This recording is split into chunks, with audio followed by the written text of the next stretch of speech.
coaching with one another. Coach Smart, if there's one single biggest thing that you learned from Coach Saban, what was it?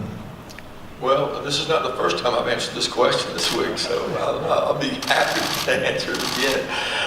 But probably the single greatest thing is just the level of commitment to the organization, holding everybody in the organization to a standard that he kind of embraced himself. You know, he never asked anybody in the organization to work any harder than he did.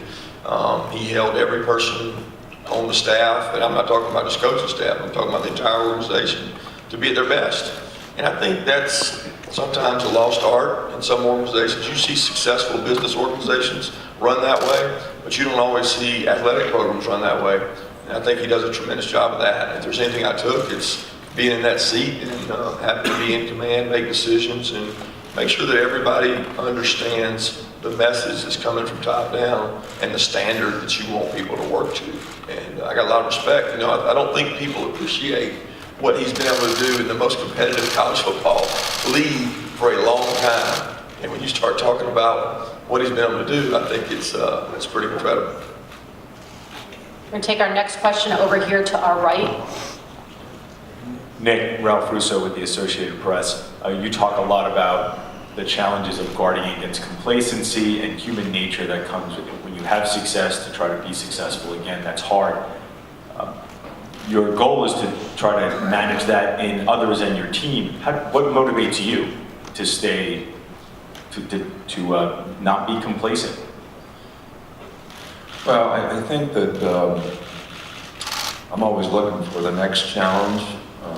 I don't know if it's the way I was raised or whatever, that you're kind of only as good as your last play, as your last game.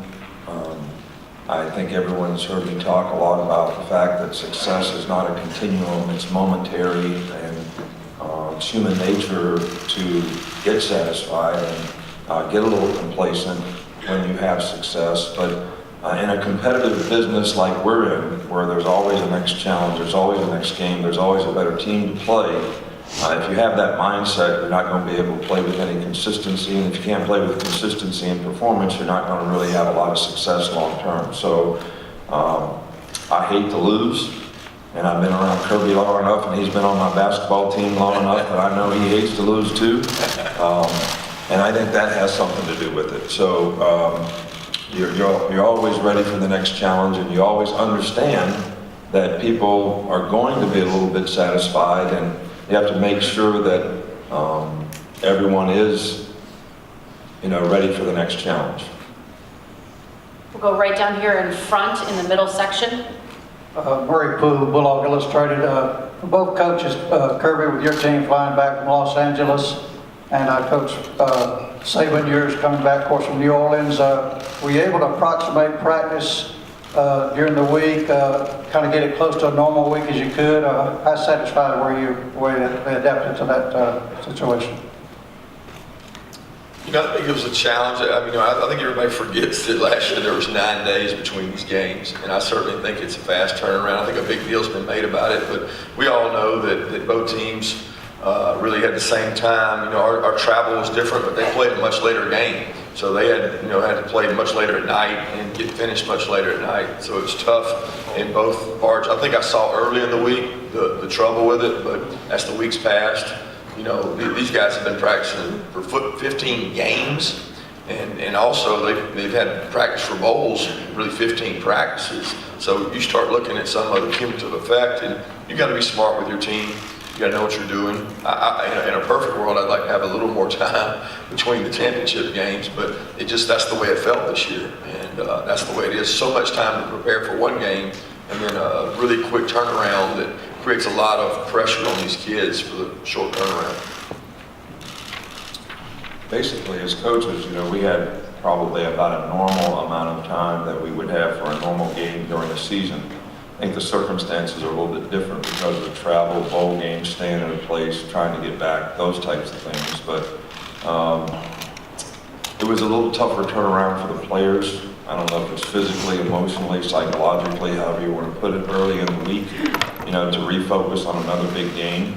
But I think as the week, went on, You saw them recover, and I think they're all excited about playing in the game. And the situation is the same for both teams, and you know, I don't think it'll have any effect on the outcome based on the circumstances. It'll just be about, you know, the players who go out there and how they compete in the game.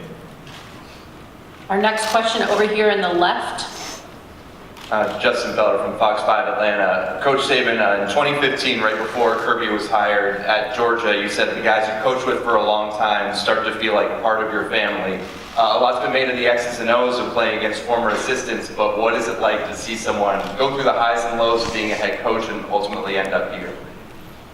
Well, I'm extremely proud of anyone on our staff who goes on and does a good job.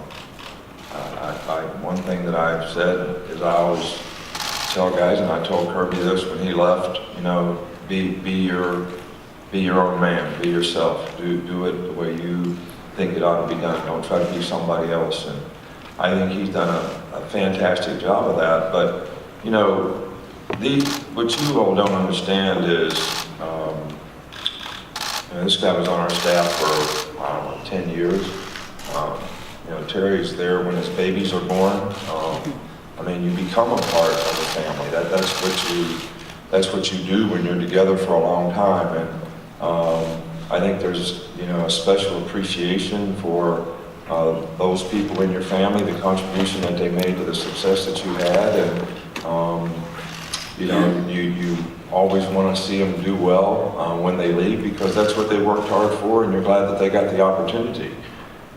And it isn't personal when we have to compete against each other. You know, I mean, I'm sure he wants to win for his players, and we certainly want to win for our players. And it's not a personal thing. We're going to take our next question from the far left again, staying on our far left. Dan Matthews, 6A, The Fan. For both coaches, what would you say is the single biggest concern entering tomorrow's game? For us, it's probably simple. You know, they've got an extremely physical offensive and defensive lines. I mean, they are as big and as physical as we faced, and we know we like to run the ball and we like to stop the run. But when you look at the unit that he's comprised and got, it's a dominant physical team, and we've got to match the physicality.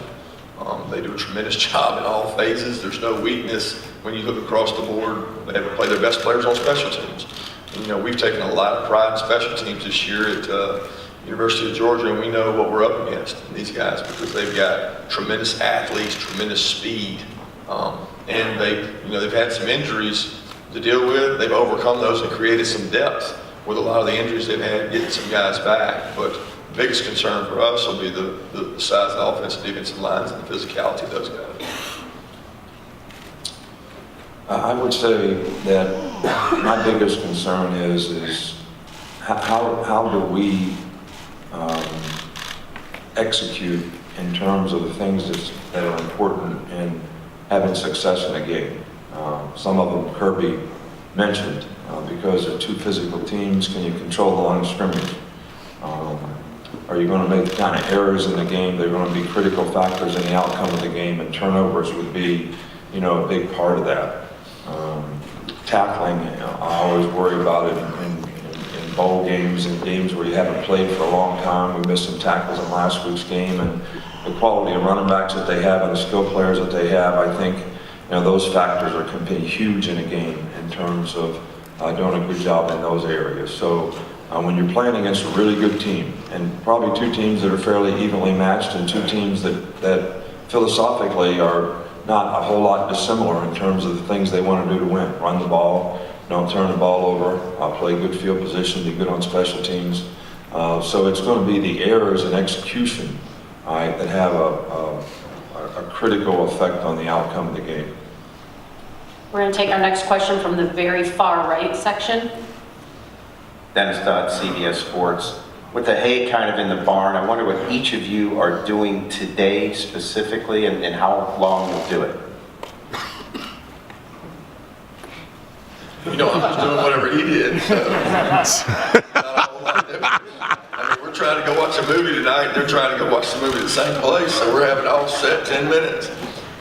But I think, I think every program I've ever been a part of, there's some similarities in what they do the day before the game. And I think every coach has his, I don't know if you call it superstitions or routine might be a better word, that they use to get themselves ready, get their staff ready, and get their players ready. And I think the next 24 hours can be critical. I've talked a long time about this playoff being perspective. With what perspective do you take this game? And I think that's the one spot that Alabama had a competitive advantage because they got a huge chip on their shoulder thanks to you guys and some of you guys saying that they shouldn't have been included. So they've got something to prove.